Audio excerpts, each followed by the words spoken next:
ورجعنا للتصوير القديم عشان زي ما انتم شايفين ما شاء الله الإقبال تاريخي على رقم واحد يا فندم. وبعتذر طبعا للناس اللي اختارت رقم اتنين، بس القافلة تحكم. بصوا يا جماعة، مش عشان حاجة أنا اتربيت عليها يبقى صح. في ناس مثلا بتكبر تلاقي أبوها بيشتم، فيكون هو بالنسبة له الشتيمة دي حاجة عادية. يبقى أكيد أبويا اللي هو القدوة بتاعتي مثل الأعلى أكيد مش هيبقى هو غلط، فتبقى الشتيمة حاجة عادية. حتى لو الأب قال للابن ما تشتمش والشتايم عيب، طب ما أنت بتعمل كده قدامي. دي النقطة الأولى، إن هو بيقول لك ما تشربش سجاير. لو مثلا ده مثال، لو الأب بيقول لابنه اشرب سجاير، هل معنى كده إن الأب صح؟ أكيد لا، لأن السجاير حرام وغلط وكلنا عارفين ليه. عايزكم بقى تطبقوا ده على كل حاجة في حياتكم. فعايزين نتأكد إحنا من نفسنا، إحنا دلوقتي بقى عندنا عقل بنفكر بني آدمين، عايزين نعرف هل فعلا الحاجة دي صح ولا غلط. احنا اللي ندور نشوف احنا مرجعيتنا ايه، كل واحد مرجعيته دينه، نشوف هل الكلام ده يتوافق مع الدين ولا لا. عشان لو كل واحد مرجعيته كانت ابوه وامه مش هيبقى في حاجة تمسك الموضوع، هتبقى الموضوع سبهلله، كل واحد بمزاجه، كل اب وام يقولوا لابنهم حاجة تبقى دي الصح. لا،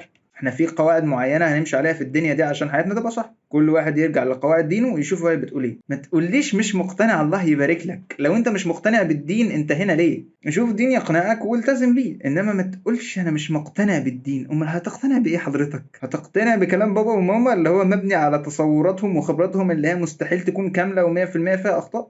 وبس كده احنا زي الفل الحمد لله.